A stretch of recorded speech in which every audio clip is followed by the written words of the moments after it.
You could charge twice the current rate for what I provide, and your customers would pay it. Frittata!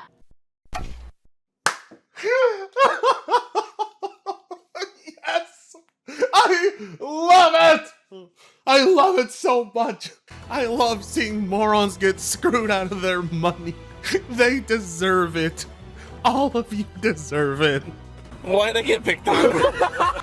I'm just surprised thousands of people want to tune in to me roasting other people's purchasing decisions. Life is good.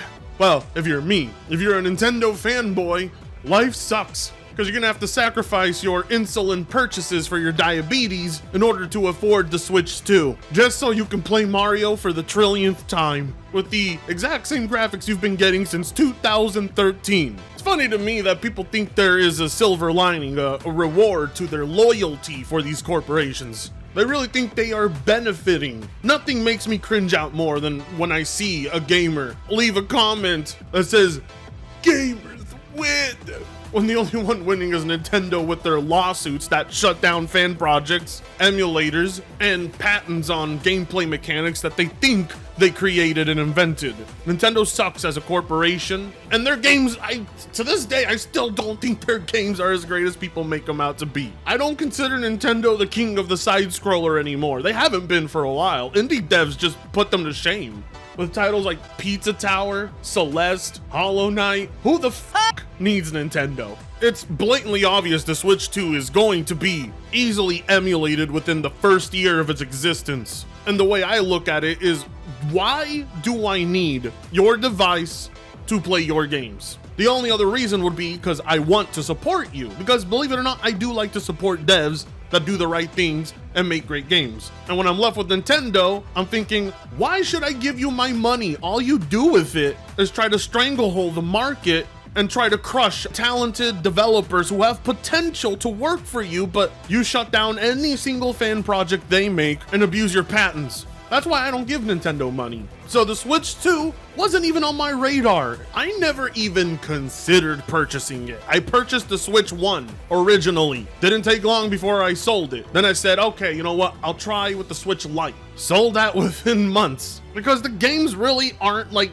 as great as people make them out to be. Hey! I know, that's a controversial opinion, but the truth is, we have such a wide selection of developers to choose from these days that do what Nintendo used to do, but better, that I question, why would I purchase your much more expensive products? What are you doing that other devs can't do already? Hell, what is your system doing that other handhelds can't already do? Evidently, these aren't questions Nintendo ever has to ask themselves because that is how loyal their consumer base is. Most people who have a Switch have like 5. All the $50 games that I have played this year so far, and soon I'll be playing Mafia, which is also $50, all look 3 generations ahead of anything Nintendo has put out. These games actually push the industry forward as well, like Expedition 33. And then I look at Nintendo's RPG offerings like Pokemon, and I feel like it's 2010. And yet, in spite of that, analysts are predicting 15 million Nintendo Switches will be sold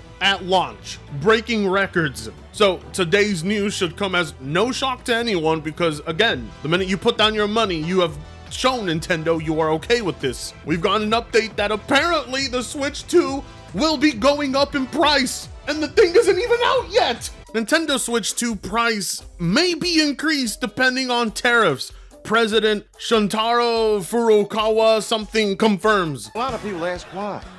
Why treat the customer this way? Why? Because them, that's why.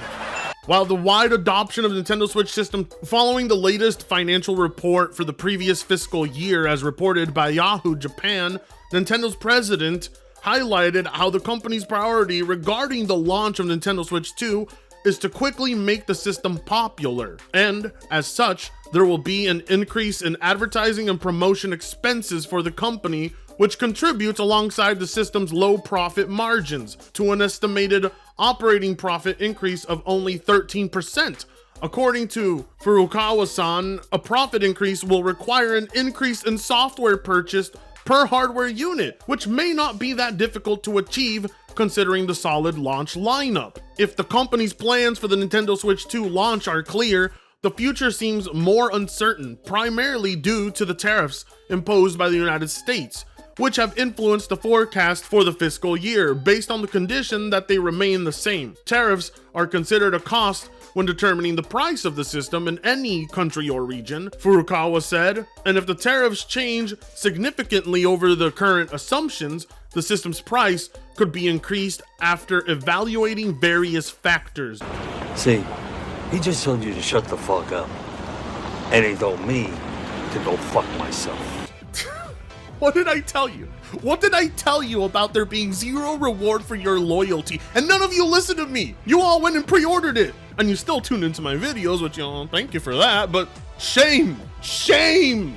I was waiting for the husky to bark, but I guess he ain't gonna bark this video. Think about that for a second. My husky isn't even barking. He's not even giving you attention. That's how disappointed my husky is in you. It's blatantly obvious everybody else is gonna be raising their prices, except for EA, who said they wouldn't, but won't take long for them to go back on that. I knew it was only a matter of time before Nintendo announced the potential for a price increase, and it's coming straight from the president's mouth himself.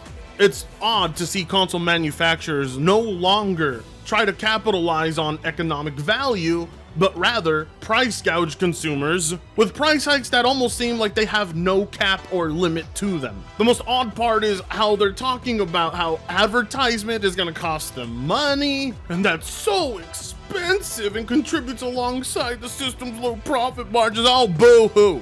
Shut the fuck up, okay? Nobody told you to go take your money and waste millions trying to sue Pal World out of business. Nobody's telling you to take all that money and go shut down emulators and fan projects. Hell, you don't even need to spend much on advertising. Your fanboys do all of that for you for free, and you know it. The Nintendo Switch is a license to print money. Nintendo doesn't have to try. Hell, they barely have to invest. We should have seen this coming when the Xbox, a 5-year-old console, went up by a full $100.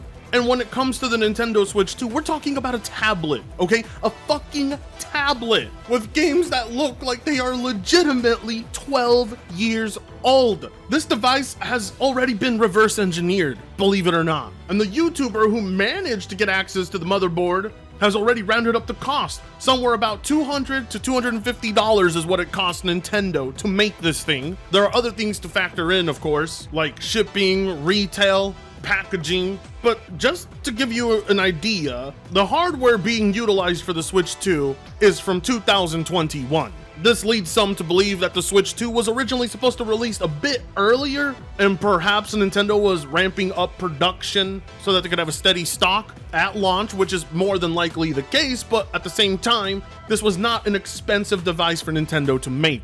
I'll actually leave a link down below to the breakdown of the Switch hardware because it is quite interesting for us tech enthusiasts who want to know more about how the internals work and what is the closest thing we can compare this device to. The point being that Nintendo wants about $450 for this device, which I thought wasn't so bad. Granted, the tech is 4 years old, and that is the problem with the price hike. Much like with the Xbox, we're talking about hardware that's already out of date, and they have the audacity to want to charge more. I could easily see Nintendo charging $100 more for this device. Thinking about all those people that lined up to pre-order this device and get it at the current price, and then knowing that in a few months, possibly a few weeks, everybody else trying to pre-order is going to be paying probably $100 more than everyone else did, is hilarious. I mean, I don't feel bad for them. I get a little bit of joy out of it, but it is concerning because with rising console hardware prices means rising prices for computer parts, and well, I play on PC. So yes, this will also be affecting me, but then again, I can sit on my 3080 for the next 5 years because not a single game being released is utilizing even the top-end GPUs from 6 years ago. Now, if you have friends who have a Nintendo Switch, like I said, oftentimes you'll notice that they have far more than just one. Why? That's because the Nintendo Switch, at least the first one, had cheaper models, and even the base model wasn't priced too egregiously, which encouraged consumers to pay for more than one. But if you're going to be charging nearly $600 for a Switch 2, how does Nintendo expect to get several units in a family household? This is supposed to be the family console, the family device. So this leads me to believe that within at least 2 years, we're gonna see a cheaper Switch 2. Some form of a light model that cannot be docked. I mean, it's obvious they're gonna make one. However, I think they would have benefited heavily from having that from the start. They had more than enough time. I mean, the hardware is, by today's standards, quite old. So tariffs or not, you can't justify paying that much. But then again, we're living during a time where gamers online are voicing how they're more than happy to pay $200 for GTA 6. So price hike or not, people are gonna buy it.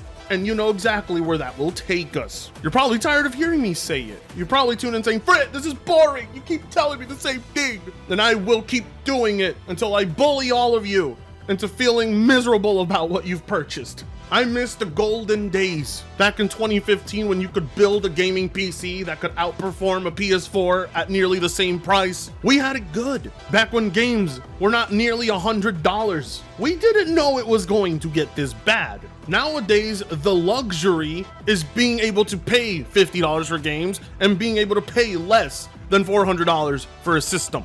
That is the luxury. This device is 28 days away from launch, and all we have gotten is bad news. Here's the best part too, the one that gets a chuckle out of me, is if, let's say, tariffs were to go the other way and no longer be a factor. Would this result in a price decrease? Would these companies then decrease their prices if the tariffs put in place were removed or lessened? Absolutely not. This is a golden opportunity for these companies, and they are not going to miss out on it. They're entirely unaffected. Only consumers and paying customers are. Those are the only people affected, the people with jobs and wages and bills to pay. They are the ones fronting the cost. These companies will not feel it in their pockets because pricing be damned, the systems are going to succeed regardless. Well, I mean, unless it's the Xbox, of course, but when it involves the PlayStation and the Nintendo Switch, no price is going to stop consumers from ensuring it sells out.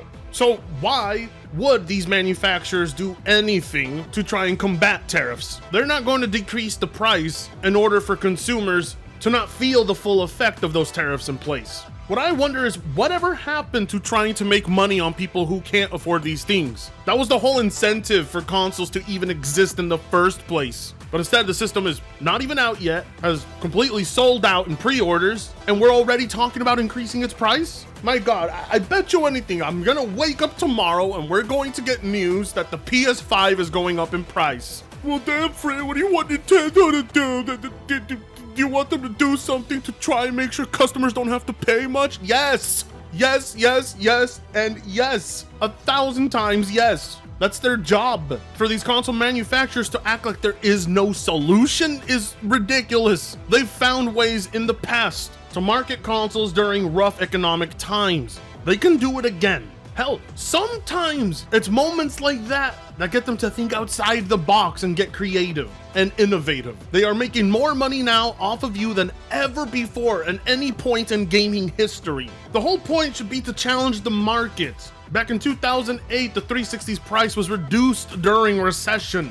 Price cuts could actually boost the sales of a lot of this hardware, but again, I think Nintendo, like Sony and Microsoft in the current day, are looking to make profit off of hardware, which is not how it was done back then. To me, it's counterintuitive for Nintendo to even consider a price hike. Your whole goal should be to get more Nintendo Switch 2s in households, and less about selling it at the top dollar. More console owners means more software sales, means more subscriptions. But I guess the tariffs in place are really just that devastating. And I guess these billion-dollar corporations somehow don't have a solution to that. Or they don't want a solution because it's a golden opportunity. Anyways, like, comment, share, and subscribe. Insane amount of new subs. I'm overwhelmed. I don't know how to handle it. Sometimes I don't feel like I deserve it. So you have no idea how much it means to me that you even decide to tune into this channel of the bajillion other channels you could be watching right now. You're making this Popsicle Sticks dreams come true. With that being said, I'll see you in the next video. Fritongo sucks ass.